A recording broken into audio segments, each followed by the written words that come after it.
6 लोगों से लदी एक टाटा सफारी गाड़ी जिसका नंबर था DL8CF5 दिल्ली करनाल हाईवे पर बड़ी ही तेजी से आगे की तरफ बढ़ रही है कि अचानक इसके दोनों साइड्स पर दो टाटा सूमो गाड़ियां प्रकट होती हैं और बाईं तरफ वाली सूमो का ड्राइवर हॉर्न बजा इसके ड्राइवर को गाड़ी साइड लगाने का इशारा करने लगता है। सूमो को देखते ही टाटा सफारी में ड्राइवर के साथ वाली सीट पर बैठा आदमी अपने ड्राइवर से गाड़ी और तेज भगाने को कहता है, जिसके बाद चलते ट्रैफिक के बीच दिल्ली के इस हाईवे पर एक हाई स्पीड चेज शुरू हो जाती है।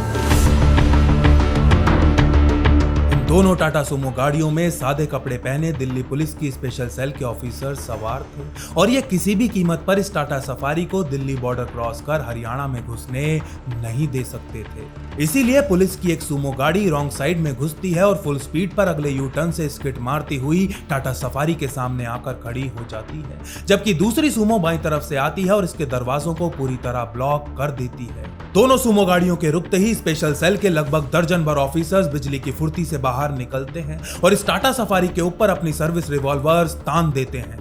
खुद को चारों तरफ से घिरा देख टाटा सफारी के अंदर बैठे ये सभी आदमी अपने हाथ ऊपर किए बाहर निकल जाते हैं। इनकी गाड़ी की तलाशी लेने पर स्पेशल सेल को 2 मैगजीन्स और 200 गोलियों के साथ एक AK-47 राइफल, 2 मैगजीन्स और 50 गोलियों के साथ एक पिस्टल और 25,000 रुपए मूल्य के नकली नोट भी बरामद होते हैं। लेकिन एक चीज जो पूरे देश को चौंकाने वाली थी वो ये कि इनकी गाड़ी से अभी अभी फेमस हुए 2 पत्रकार तरुण तेजपाल और अनिरुद्ध बहल के घरों और ऑफिस के नक्शे भी बरामद होते हैं।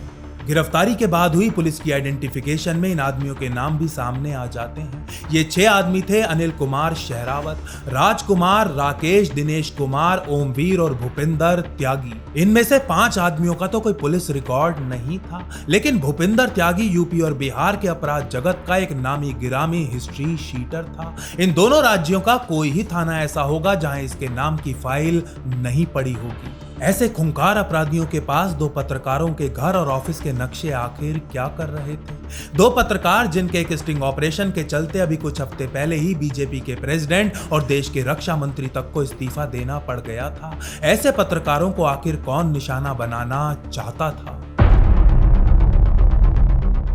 देश में एक राजनीतिक संकट पैदा करने के लिए रचे गए षड्यंत्र के तार कैसे बिहार के एक बाहुबली से होते हुए पाकिस्तान की ISI से जाकर जुड़ रहे थे और कैसे अपनी ही मातृभूमि से गद्दारी करने वाला बिहार का ये बाहुबली CBI के हाथों में आते आते बच निकला था। जानेंगे मातृभूमि के आज के एपिसोड में।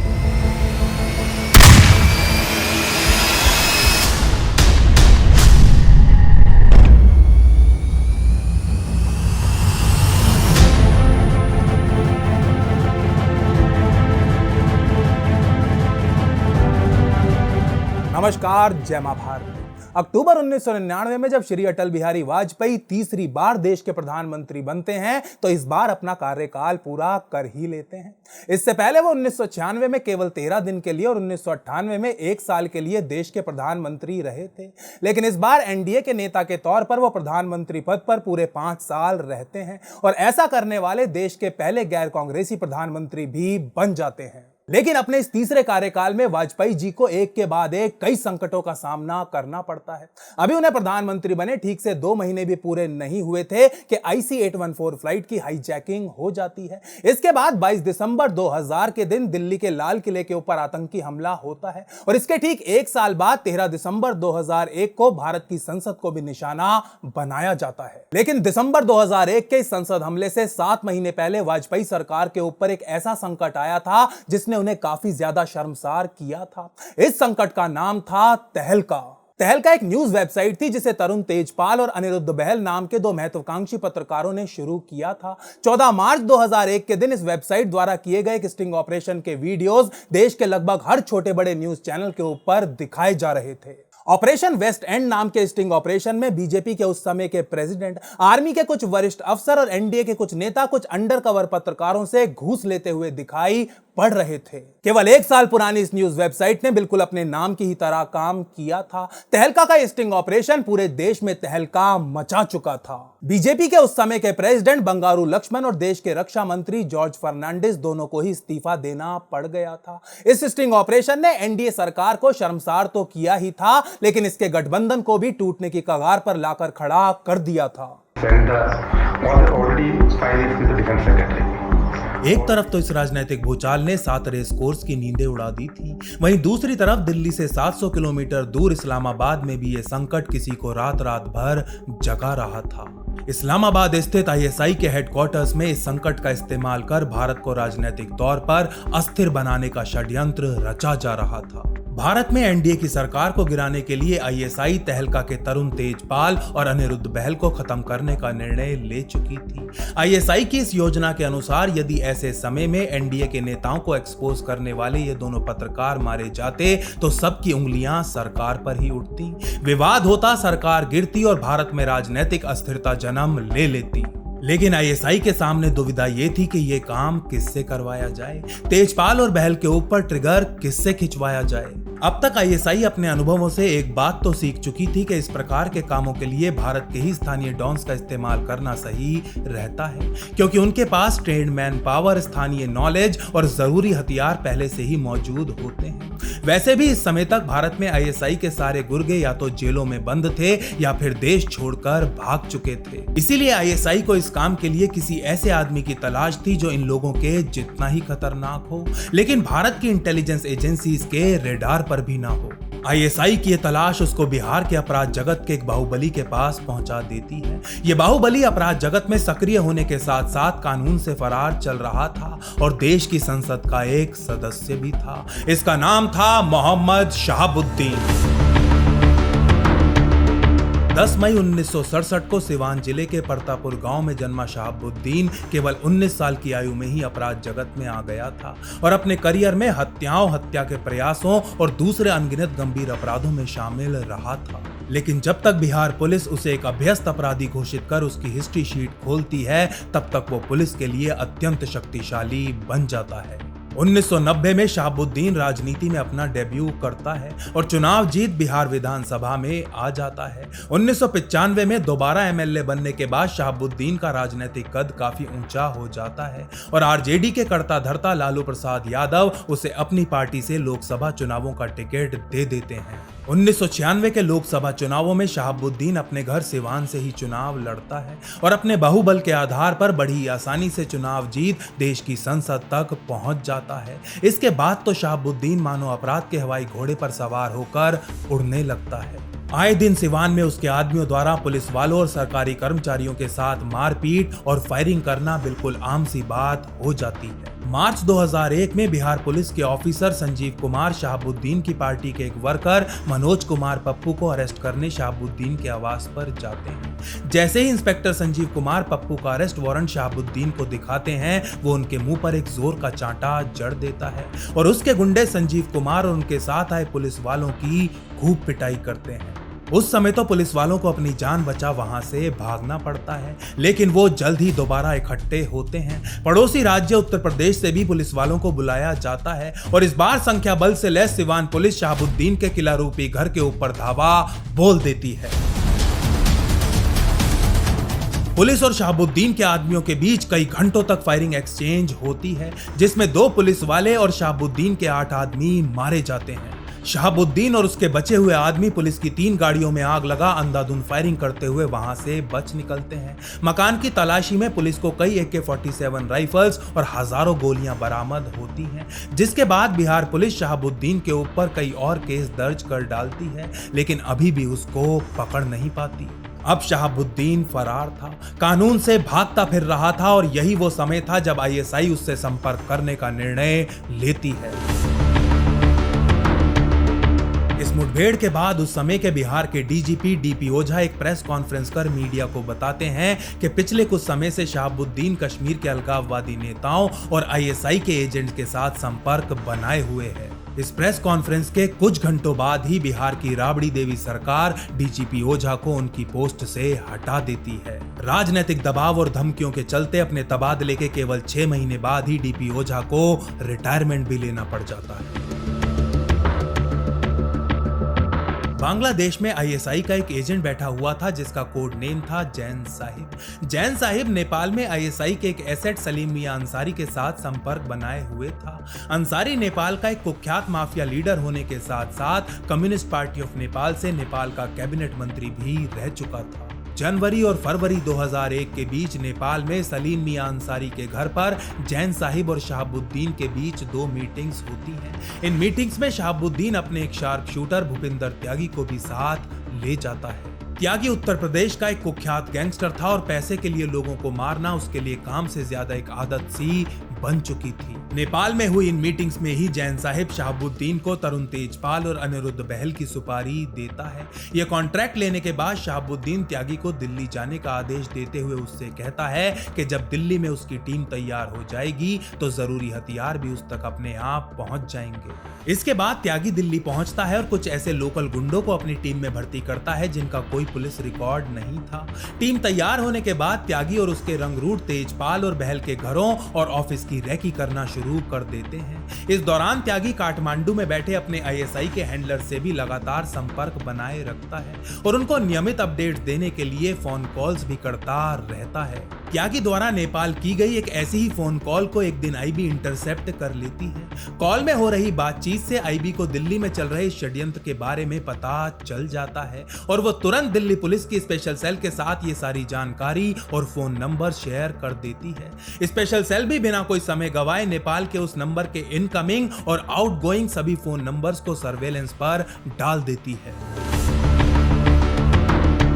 मई 2001 में नीरज कुमार को सीबीआई की इकोनॉमिक ऑफेंसेस विंग में जॉइंट डायरेक्टर के पद पर डेप्यूटेशन पे आए 8 साल हो चुके थे, लेकिन वो अभी भी अपनी पेरेंट फोर्स दिल्ली पुलिस से संपर्क बनाए रखते थे। खासतौर पर स्पेशल सेल के साथ उनकी काफी निकटता थी। सीबीआई में उनकी टीम और दिल्ली पुलिस की स्पेशल सेल एक साथ कई जॉइंट ऑपरेशंस को अंजाम दे चुके थे। यही कारण था कि उनको तहलका पत्रकारों को बचाने वाले इस मिशन के बारे में सारी जानकारी थी और वो इसमें इन्वॉल्व भी हो चुके थे। इस केस में स्पेशल सेल समय के साथ दौड़ लगा रही थी और 2 प्रख्यात पत्रकारों की जान के साथ साथ एनडीए सरकार का भाग्य भी दांव पर लगा हुआ था। स्पेशल सेल की सारी आशाएं उन 20 मोबाइल नंबर्स पर होने वाली बातचीतों पर टिकी हुई थी जिन्हें गुप्त तरीके से मॉनिटर किया जा रहा था। कई दिनों तक इन नंबर्स पर जमीन के कब्जे, कंस्ट्रक्शन और प्लॉट्स खाली कराने जैसी बातों के अलावा और कोई बात नहीं होती।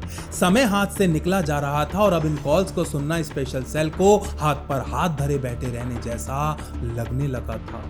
स्पेशल सेल के सामने दूसरी सबसे बड़ी दुविधा यह थी कि इस षड्यंत्र के बारे में तहलका पत्रकारों को बताया जाए या नहीं। यदि बताया जाए और ये दोनों पत्रकार इसकी खबर बनाकर छाप दें तो स्पेशल सेल की शामत, अगर घबराकर वो सिक्योरिटी के लिए केंद्र सरकार के पास पहुंच जाएं तो स्पेशल सेल की शामत, अगर उनको कुछ भी ना बताया जाए और अनहोनी घट जाए फिर तो स्पेशल सेल की शामत ही शामत। हर एंगल से स्पेशल सेल खुद को बुरी तरह दुविधा का शिकार पा रही थी। इसलिए काफी सोचने के बाद यह निर्णय लिया जाता है कि दोनों पत्रकारों को कुछ भी नहीं बताया जाएगा और जब तक सारे अपराधी पकड़े नहीं जाते तब तक सादे कपड़े पहने स्पेशल सेल के ऑफिसर्स 24 घंटे इन दोनों पत्रकारों के ऊपर नजर बनाए रखेंगे। नीरज कुमार और स्पेशल सेल इस बात पर माथापच्ची करने में लगे होते हैं कि क्यों ना इस षड्यंत्र में शामिल लोगों में से जितनों को हो सके उतनों को एक साथ एक समय ही धर दबोचा जाए। लेकिन इस ऑप्शन में समस्या ये थी कि एक गलती, एक चूक और गेम ओवर। सभी अपराधियों को एक साथ एक समय पकड़ना बहुत ही मुश्किल काम था और इसे कैसे किया जाए इसके ऊपर अभी बहसा बहसी चल ही रही थी कि कॉल्स को मॉनिटर कर रहा एक ऑफिसर अचानक चिल्लाने लगता है।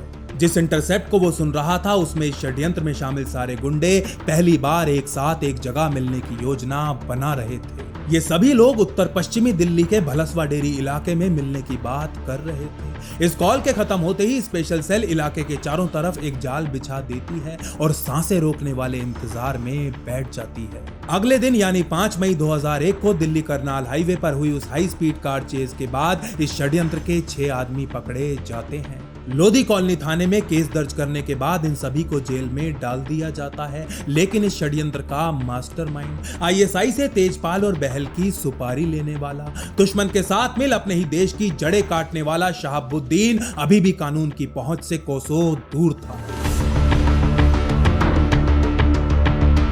इस घटना के कुछ समय बाद नीरज कुमार अपने माता पिता से मिलने के लिए पटना जाते हैं और कुछ दिन उनके साथ बिताने के बाद दिल्ली वापस आने के लिए वो पटना एयरपोर्ट की लाउंज में बैठे अपनी फ्लाइट का इंतजार कर रहे होते हैं। सोफे पर बैठे नीरज कुमार एक अखबार के पन्ने उलट रहे होते हैं कि यकायक लाउंज की शांति भंग हो जाती है। जैसे ही नीरज कुमार अपनी आंखें ऊपर उठाते हैं तो उनकी आंखों के सामने मोहम्मद शहाबुद्दीन लाउंज के अंदर प्रवेश कर रहा होता है। उसके साथ एक आदमी था जिसने अपने हाथों में एक ब्रीफकेस थामा हुआ था और एयरलाइंस के 2 कर्मचारी उसकी आवभगत करने में लगे हुए थे। शहाबुद्दीन को देखते ही नीरज कुमार की हथेलियां पसीज जाती हैं और हाथ कपकपाने लगते हैं। वो दौड़े दौड़े लाउंज के बाहर जाते हैं जहां बिहार पुलिस स्पेशल ब्रांच के एक इंस्पेक्टर नीलू बाबू खड़े होते हैं। नीलू बाबू ही नीरज कुमार को पटना एयरपोर्ट तक छोड़ने आए थे। नीलू बाबू को देखते ही नीरज कुमार उनसे पूछते हैं कि बाबू, ये आदमी जो अभी अभी लाउंज के अंदर गया है कौन है? थोड़ी देर तक हिचकिचाने के बाद नीलू बाबू नीरज कुमार को उत्तर देते हैं, सर ये वही है जो आप सोच रहे हैं। नीरज कुमार की रगों में खून बिजली की तरह और दिल की धड़कनें रेस के घोड़े की तरह दौड़ने लगती हैं कि तभी एक फ्लाइट की बोर्डिंग अनाउंसमेंट होती है, लेकिन शहाबुद्दीन लाउंज में ही बैठा रहता है। नीरज कुमार समझ जाते हैं कि हो ना हो वो भी उनकी ही फ्लाइट में बोर्ड करने वाला है, क्योंकि दिल्ली की ये फ्लाइट इस एयरपोर्ट से आज की आखिरी फ्लाइट होने वाली थी। नीरज कुमार नीलू बाबू से फटाफट उन्हें किसी एसटीडी फोन तक ले जाने को कहते हैं। बाबू उन्हें एयरपोर्ट पर ही स्थित एक फोन बूथ पर लेकर जाते हैं, जहां से Neeraj Kumar Delhi police special cell के एसीपी राजबीर सिंह को फोन करते हैं। इस कॉल में नीरज कुमार शहाबुद्दीन का नाम लिए बिना ही इशारों में एसीपी राजबीर को सब कुछ बता देते हैं और कॉल काटने से पहले उनसे कहते हैं, राजबीर एक्शन भी हो सकता है, तैयारी के साथ आना। इधर नीरज कुमार फोन काटते हैं और उधर दिल्ली फ्लाइट की बोर्डिंग अनाउंसमेंट भी शुरू हो जाती है। नीरज कुमार सिक्योरिटी क्लियरेंस के बाद फ्लाइट बोर्ड कर अपनी इकोनॉमी क्लास की सीट नंबर 7C पर जाकर बैठ जाते हैं और शहाबुद्दीन के इंतजार में अपनी नजरें गेट पर गड़ा देते हैं। कुछ मिनट बाद शहाबुद्दीन भी प्लेन में चढ़ता है और बिजनेस क्लास की सीट नंबर 1F पर जाकर बैठ जाता है। नीरज कुमार अपनी सीट से शहाबुद्दीन को बिल्कुल साफ देख पा रहे थे। उनका उत्साह और व्याकुलता दोनों ही अपने चरम पर पहुंच चुके थे। अपने इतने लंबे करियर में उनके साथ ऐसा पहली बार हो रहा था कि एक इतना बड़ा वांटेड अपराधी उनके साथ प्लेन में कुछ फीट की दूरी पर बैठा सफर कर रहा था। अपनी सीट पर बैठे बैठे नीरज कुमार तिरछी नजरों से बार बार शहाबुद्दीन की तरफ ही देख रहे होते हैं कि तभी एयर होस्टेस प्लेन का दरवाजा बंद करती है और यात्रियों का स्वागत करते हुए कहती है कि यह फ्लाइट पटना से रांची होते हुए दिल्ली जाएगी। रांची होते हुए नीरज कुमार का रंग पीला पड़ जाता है। उन्होंने दिल्ली में स्पेशल सेल को इन्फॉर्म तो कर दिया था, लेकिन यदि अब उनका शिकार रांची में ही उतर गया तो फिर क्या होगा। प्लेन टेक ऑफ कर जाता है और नीरज कुमार को अंदर ही अंदर ये सस्पेंस का चोटने लगता है कि शहाबुद्दीन रांची में उतरेगा या नहीं। आधे घंटे बाद रांची आ जाता है। प्लेन लैंड करता है, कुछ यात्री प्लेन से उतर जाते हैं और रांची से कुछ नए यात्री बोर्ड करने लगते हैं, लेकिन शहाबुद्दीन फ्लाइट से नहीं उतरता। नीरज कुमार टॉयलेट जाने के बहाने उठते हैं और प्लेन के पीछे की तरफ चलने लगते हैं कि तभी उनकी नजर शहाबुद्दीन के साथी पर पड़ती है जो सीट नंबर 27E पर बैठा हुआ था। अब नीरज कुमार को विश्वास हो जाता है कि ये दोनों दिल्ली ही जा रहे हैं और उनको लगता है कि स्पेशल सेल को यह जानकारी देना बहुत आवश्यक है कि शहाबुद्दीन सीट नंबर 1F और उसका साथी 27E पर बैठे हुए हैं। नीरज कुमार प्लेन की एयर होस्टेस को बुला उससे कहते हैं कि उन्हें एक बहुत ही जरूरी कॉल करने के लिए प्लेन से नीचे उतरना ही होगा, लेकिन जब एयर होस्टेस उन्हें ऐसा करने की अनुमति नहीं देती तो अपना आईडी कार्ड निकालकर उसे दिखाते हैं और पायलट से मिलने का आग्रह करते हैं। 1 मिनट बाद वो एयर होस्टेस वापस आती है और नीरज कुमार को कॉकपिट में ले जाती है, जहां वो पायलट से आग्रह करते हैं कि उन्हें दिल्ली एक बहुत ही अर्जेंट कॉल करनी है। वैसे तो नीरज कुमार और पायलट दोनों के पास ही मोबाइल फोन्स थे, लेकिन उस समय तक रांची में सेल फोन सेवा नहीं आई थी और इसीलिए मोबाइल फोन्स का इस्तेमाल नहीं किया जा सकता था। स्थिति की गंभीरता को समझते हुए पायलट नीरज कुमार से कहता है कि सर आप आराम से जाइए और अपनी कॉल कर लीजिए, जब तक आप वापस नहीं आ जाते ये प्लेन यहां से टेक ऑफ नहीं करने वाला। नीरज कुमार फटाफट प्लेन से नीचे उतरते हैं और एयरपोर्ट पर कोई टेलीफोन ढूंढने लगते हैं। थोड़ी देर इधर उधर दौड़ने के बाद उनकी नजर एयरपोर्ट पर स्थित सीआरपीएफ के ऑफिस पर पड़ती है। वो अंदर घुसते हैं और वहां बैठे कुछ अफसरों को अपना आईडी कार्ड दिखाते हुए मेज पर रखा फोन उठा लेते हैं और एसीपी राजबीर को फोन करके शहाबुद्दीन और उसके साथी के सीट नंबर्स बता देते हैं। कॉल करने के बाद नीरज कुमार भागे भागे एयरपोर्ट की टर्मिनल बिल्डिंग से बाहर निकलते हैं तो प्लेन अभी भी उनके इंतजार में खड़ा होता है। नीरज कुमार फटाफट सीढ़ियां चढ़ प्लेन के अंदर प्रवेश करते हैं तो कुछ यात्री गुस्से में उन्हें घूर रहे होते हैं, शायद कोई नेता ही होगा, तभी इसके इंतजार में प्लेन इतनी देर से खड़ा हुआ है। अपनी नाक भौं चढ़ाए एक महिला अपने साथ बैठे आदमी से कहती है। नीरज कुमार भी ये सारी बातें सुन के अपनी आंखें नीचे करते हैं और चुपचाप अपनी सीट पे जाकर बैठ जाते हैं कि तभी वो एयर होस्टेस वापस उनके पास आती है और उन्हें कॉकपिट में जाने का इशारा करती है। कॉकपिट में घुसते ही पायलट नीरज कुमार से कहता है, सर आप बहुत परेशान लग रहे हो, आप आराम से यहाँ मेरे साथ बैठ जाओ और कुछ चाय कॉफी ले लो। थोड़ी देर तक हिचकिचाने के बाद वो पायलट दोबारा नीरज कुमार से कहता है, सर अगर आप बुरा ना माने तो क्या मैं पूछ सकता हूँ कि आप इतनी ज्यादा टेंशन में क्यों हैं? काफी देर तक सोचने के बाद नीरज कुमार कहते हैं, कैप्टन एक वांटेड अपराधी इस समय फ्लाइट में सफर कर रहा है। अभी नीरज कुमार का वाक्य खत्म भी नहीं होता कि पायलट कहता है, सर क्या वो अपराधी 1F पर बैठा हुआ है? अचंभित नीरज कुमार पायलट से पूछते हैं कि तुम्हें कैसे पता? तो पायलट कहता है, सर मैं काफी समय से इसी रूट पर फ्लाइट उड़ा रहा हूं और रेगुलरली फ्लाई करने वाले वीआईपी यात्रियों की अब पहचान सी हो चुकी है। एक वांटेड अपराधी के लिए वीआईपी जैसा शब्द सुनने में जो विरोधाभास था वो नीरज कुमार को बुरी तरह विचलित कर डालता है।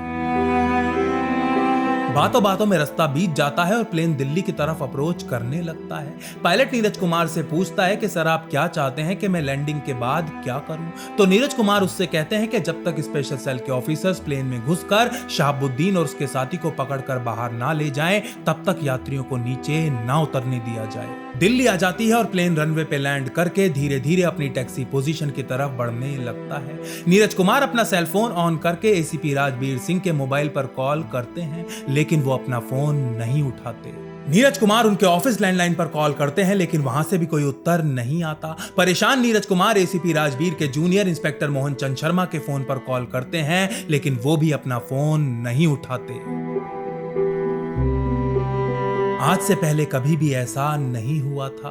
राजबीर सिंह और मोहन चंद शर्मा दोनों ही दिल्ली पुलिस में नीरज कुमार के अंडर काम कर चुके थे और हमेशा आधी घंटी बजने से पहले ही उनका फोन उठा लिया करते थे। नीरज कुमार फोन पे फोन ट्राई करते रहते हैं। प्लेन अपनी पोजीशन पर जाकर रुक जाता है और यात्री दरवाजे खुलने का इंतजार करने लगते हैं। दोनों पायलट्स भी अपनी आंखों में सवाल लिए नीरज कुमार की तरफ देखते रहते हैं, लेकिन कुछ भी नहीं बोलते। काफी समय बीत जाने के बाद इस प्लेन की को पायलट नीरज कुमार से डीबोर्डिंग शुरू करने की अनुमति मांग ही लेती है। शर्मिंदा महसूस कर रहे नीरज कुमार एक आखिरी बार इंस्पेक्टर मोहन चंद शर्मा का फोन ट्राई करते हैं, लेकिन इस बार भी मोहन चंद शर्मा अपना फोन नहीं उठाते। लगेज बेल्ट से अपना सामान लेने के बाद नीरज कुमार सीधा लोधी रोड स्थित स्पेशल सेल के ऑफिस पहुंच जाते हैं। गुस्से में भन-भना रहे नीरज कुमार एसीपी राजबीर के ऑफिस में तूफान की तरह अंदर घुसते हैं, जहां इंस्पेक्टर शर्मा भी उनके साथ बैठे हुए थे। ऑफिस में घुसते ही नीरज कुमार एसीपी राजबीर और इंस्पेक्टर शर्मा के ऊपर चिल्लाने लगते हैं, उनके ऊपर गालियों और सवालों की बौछार कर डालते हैं कि तभी एसीपी राजबीर अपनी कुर्सी से उठकर अपने ऑफिस का दरवाजा फेरते हैं और नीरज कुमार से माफी मांगते हुए उनसे शांत होने की प्रार्थना करने लगते हैं। एसीपी राजबीर नीरज कुमार से कहते हैं, सर आपका फोन आने के बाद मैंने शहाबुद्दीन को पकड़ने के लिए अपने सुपीरियर से परमिशन मांगी थी। ऐसा करना जरूरी था क्योंकि शहाबुद्दीन कोई राह चलता गुंडा नहीं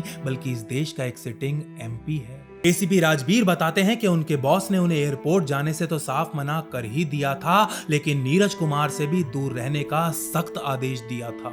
जब नीरज कुमार का दिमाग शांत होता है तो उन्हें राजनीति का ये घिनौना गणित समझ में आने लगता है। असल में बिहार में ऑपोजिशन शहाबुद्दीन के साथ मिलकर राबड़ी देवी सरकार को गिराने का प्रयास कर रही थी, इसीलिए इस समय शहाबुद्दीन को पकड़ा नहीं जा सकता था।